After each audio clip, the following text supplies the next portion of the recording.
Frankenstein by Mary Shelley. Chapter 16. Cursed, cursed Creator! Why did I live?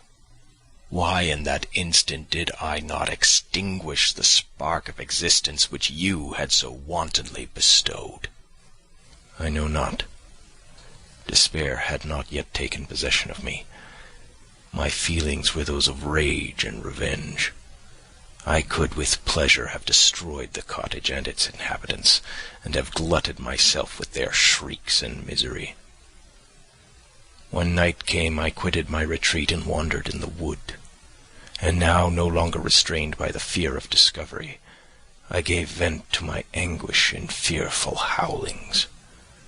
I was like a wild beast that had broken the toils, destroying the objects that obstructed me, and ranging through the wood with a stag-like swiftness. Oh, what a miserable night I passed! The cold stars shone in mockery, and the bare trees waved their branches above me. Now and then the sweet voice of a bird burst forth amidst the universal stillness. All, save I, were at rest or in enjoyment. I, like the arch-fiend, bore a hell within me, and finding myself unsympathized with, wished to tear up the trees, spread havoc and destruction around me, and then to have sat down and enjoyed the ruin. But this was a luxury of sensation that could not endure. I became fatigued with excess of bodily exertion and sank on the damp grass in the sick impotence of despair. There was none among the myriads of men that existed who would pity or assist me. And should I feel kindness towards my enemies? No. From that moment I declared everlasting war against the species, and more than all, against him who had formed me and sent me forth to this insupportable misery. The sun rose. I heard the voices of men and knew that it was impossible to return to my retreat during that day. Accordingly, I hid myself in some thick underwood, determining to devote the ensuing hours to reflection on my situation. The pleasant sunshine and the pure air of day restored me to some degree of tranquillity, and when I considered what had passed at the cottage, I could not help believing that I had been too hasty in my conclusions. I had certainly acted imprudently. It was apparent that my conversation had interested the father in my behalf, and I was a fool in having exposed my person to the horror of his children. I ought to have familiarized the old De Lacy to me, and by degrees to have discovered myself to the rest of his family, when they should have been prepared for my approach. But I did not believe my errors to be irretrievable, and after much consideration I resolved to return to the cottage, seek the old man, and by my representations win him to my party. These thoughts calmed me, and in the afternoon I sank into a profound sleep. But the fever of my blood did not allow me to be visited by peaceful dreams. The horrible scene of the preceding day was forever acting before my eyes. The females were flying, and the enraged Felix tearing me from his father's feet. I awoke exhausted, and finding that it was already night, I crept forth from my hiding-place and went in search of food. When my hunger was appeased, I directed my steps towards the well-known path that conducted to the cottage. All there was at peace. I crept into my hovel and remained in silent expectation of the accustomed hour when the family arose. That hour passed. The sun mounted high in the heavens, but the cottagers did not appear. I trembled violently, apprehending some dreadful misfortune. The inside of the cottage was dark, and I heard no motion. I cannot describe the agony of this suspense. Presently 2 countrymen passed by, but pausing near the cottage, they entered into conversation, using violent gesticulations. But I did not understand what they said, as they spoke the language of the country, which differed from that of my protectors. Soon after, however, Felix approached with another man. I was surprised, as I knew that he had not quitted the cottage that morning, and waited anxiously to discover from his discourse the meaning of these unusual appearances. "Do you consider," said his companion to him, "that you will be obliged to pay 3 months' rent and to lose the produce of your garden? I do not wish to take any unfair advantage, and I beg, therefore, that you will take some days to consider of your determination." "It is utterly useless," replied Felix. "We can never again inhabit your cottage. The life of my father is in the greatest danger, owing to the dreadful circumstances that I have related. My wife and my sister will never recover from their horror. I entreat you not to reason with me any more. Take possession of your tenement, and let me fly from this place." Felix trembled violently as he said this. He and his companion entered the cottage, in which they remained for a few minutes, and then departed. I never saw any of the family of de Lacy more. I continued for the remainder of the day in my hovel in a state of utter and stupid despair. My protectors had departed and had broken the only link that held me to the world. For the first time the feelings of revenge and hatred filled my bosom, and I did not strive to control them. But allowing myself to be borne away by the stream, I bent my mind towards injury and death. When I thought of my friends, of the mild voice of de Lacy, the gentle eyes of Agatha, and the exquisite beauty of the Arabian, these thoughts vanished, and a gush of tears somewhat soothed me.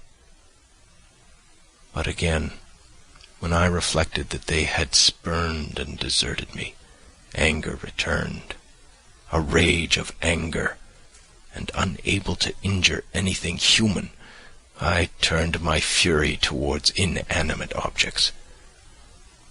As night advanced, I placed a variety of combustibles around the cottage, and after having destroyed every vestige of cultivation in the garden, I waited with forced impatience until the moon had sunk to commence my operations. As the night advanced, a fierce wind arose from the woods and quickly dispersed the clouds that had loitered in the heavens.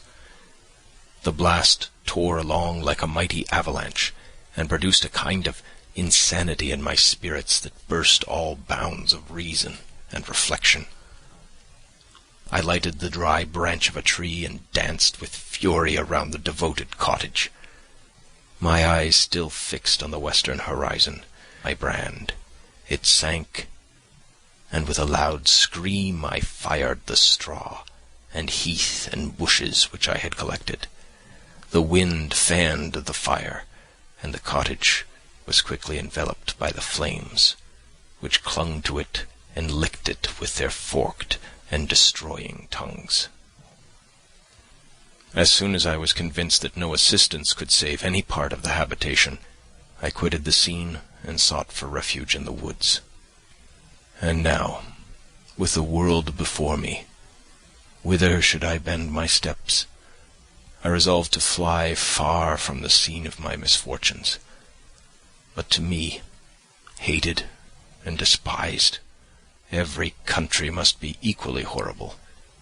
At length, the thought of you crossed my mind. I learned from your papers that you were my father, my creator, and to whom could I apply with more fitness than to him who had given me life? Among the lessons that Felix had bestowed upon Safie, geography had not been omitted.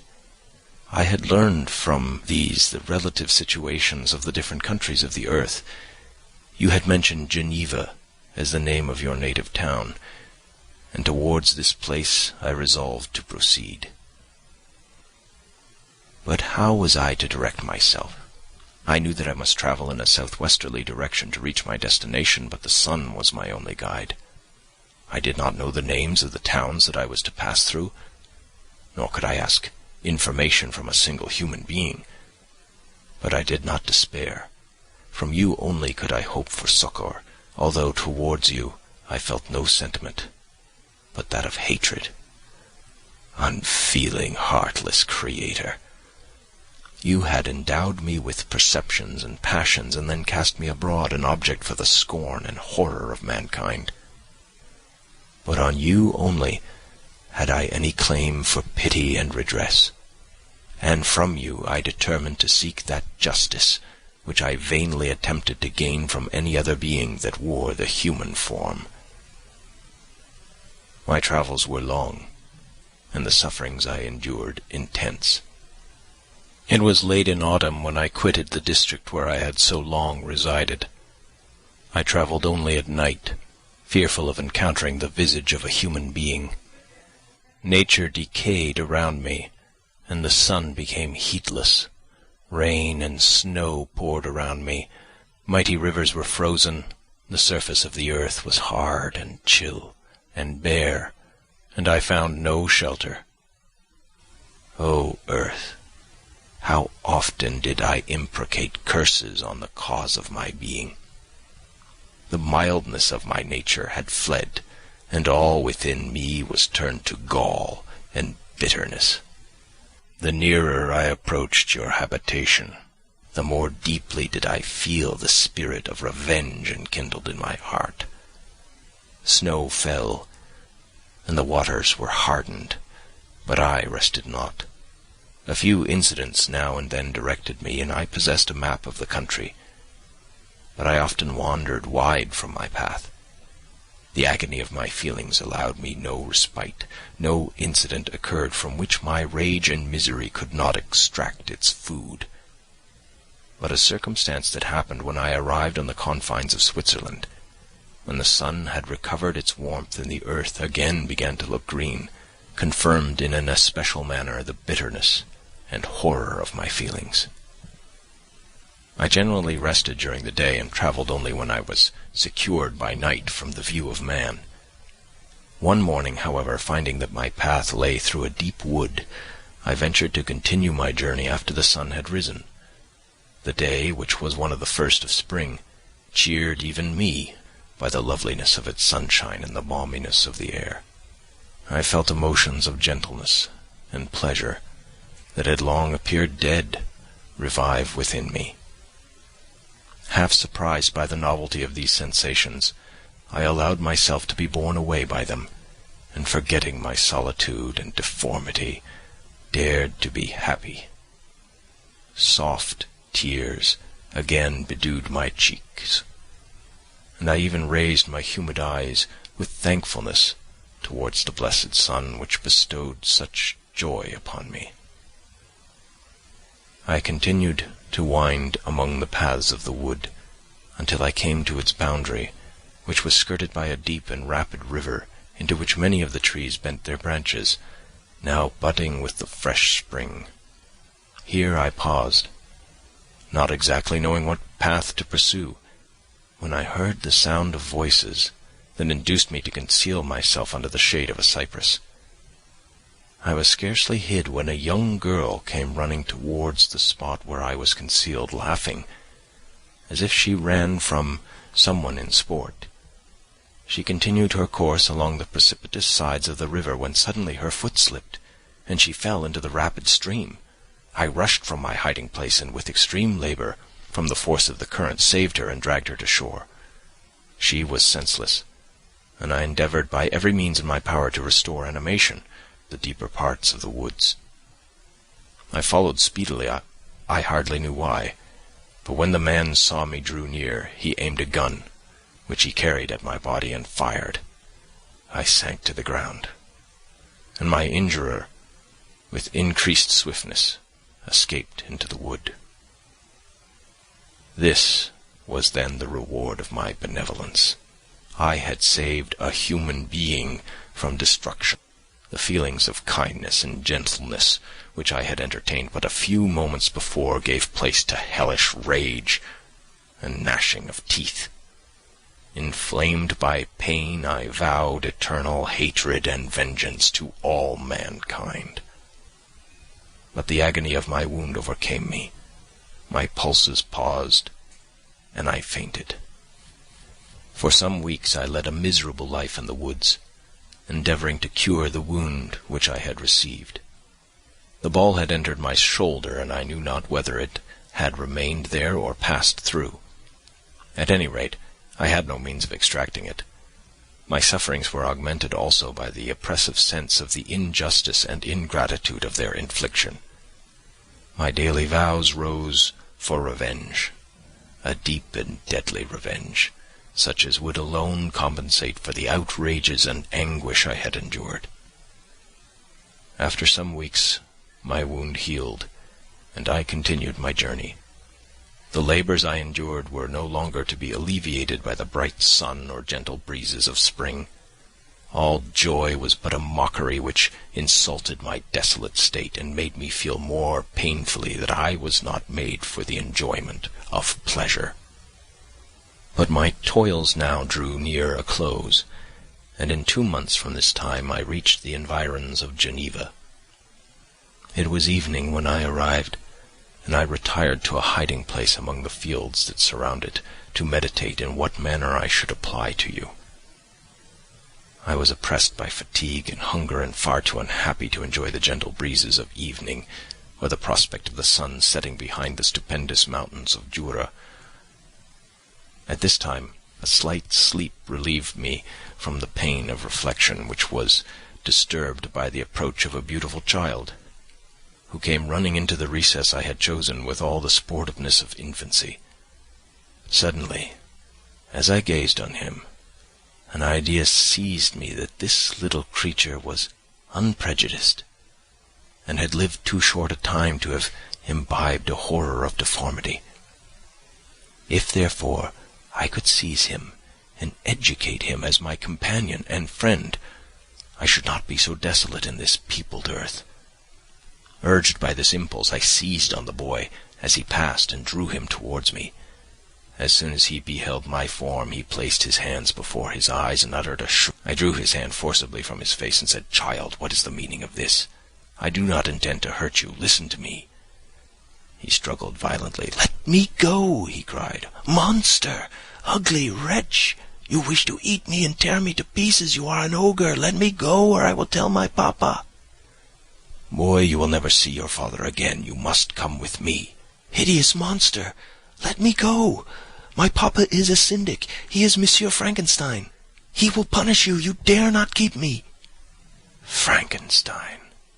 You belong then to my enemy, to him towards whom I have sworn eternal revenge. You shall be my first victim." The child still struggled and loaded me with epithets which carried despair to my heart. I grasped his throat to silence him, and in a moment he lay dead at my feet. I gazed on my victim, and my heart swelled with exultation and hellish triumph. Clapping my hands, I exclaimed, "I, too, can create desolation. My enemy is not invulnerable. This death will carry despair to him, and 1,000 other miseries shall torment and destroy him." As I fixed my eyes on the child, I saw something glittering on his breast. I took it. It was a portrait of a most lovely woman. In spite of my malignity, it softened and attracted me. For a few moments I gazed with delight on her dark eyes, fringed by dark lashes, and her lovely lips. But presently my rage returned. I remembered that I was forever deprived of the delights that such beautiful creatures could bestow, and that she whose resemblance I contemplated would, in regarding me, have changed that air of divine benignity to one expressive of disgust and affright. Can you wonder that such thoughts transported me with rage? I only wonder that at that moment, instead of venting my sensations in exclamations and agony, I did not rush among mankind and perish in the attempt to destroy them. While I was overcome by these feelings, I left the spot where I had committed the murder, and seeking a more secluded hiding place, I entered a barn which had appeared to me to be empty. A woman was sleeping on some straw. She was young, not indeed so beautiful as her whose portrait I held, but of an agreeable aspect and blooming in the loveliness of youth and health.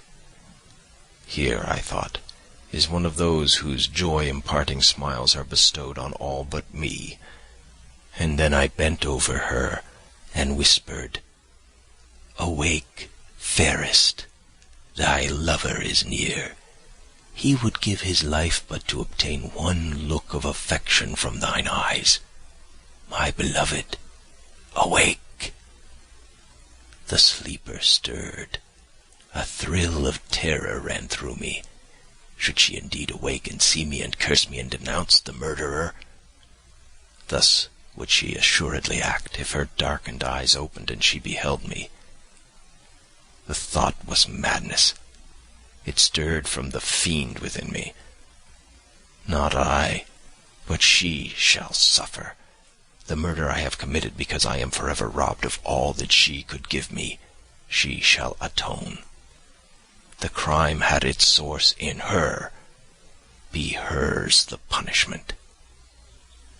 Thanks to the lessons of Felix and the sanguinary laws of man, I had learned now to work mischief.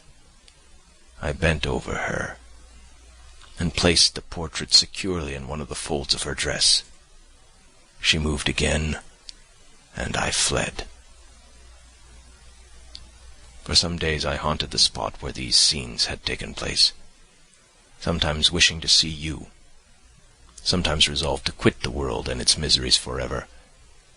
At length I wandered towards these mountains, and have ranged through their immense recesses, consumed by a burning passion which you alone can gratify. We may not part until you have promised to comply with my requisition. I am alone and miserable. Man will not associate with me, but one as deformed and horrible as myself would not deny herself to me. My companion must be of the same species and have the same defects. This being you must create. End chapter 16.